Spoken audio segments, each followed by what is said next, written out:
ஆலயா cotton வேட்டிகள் ஷர்ட்டுகள் wedding celebration. Tiruchendur Murugan கோயில் வளாக கட்டுமான பணியின் போது தவறி கீழே விழுந்த மேற்குவங்க தொழிலாளி உயிரிழந்தார். கோயில் குடமுழுக்கு அண்மையில் நடைபெற்று முடிந்த நிலையிலும் தொடர்ந்து கட்டுமான பணிகள் நடைபெற்று வருகிறது. நிர்வாக அலுவலகத்தின் மேல் தளத்தில் பணியில் ஈடுபட்டிருந்த அபிஜித் போதார் தவறி கீழே விழுந்ததில் பலத்த காயமடைந்து உயிரிழந்ததாக போலீசார் தெரிவித்தனர்.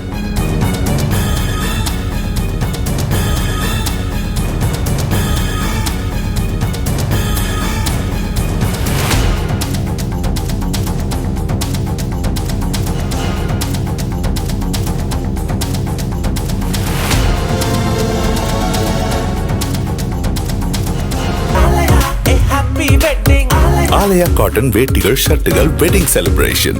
பிளே ஸ்டோர் மற்றும் ஆப் ஸ்டோரில் இருந்து பாலிமர் செயலியை QR கோடு மூலம் பதிவிறக்கம் செய்யுங்கள்.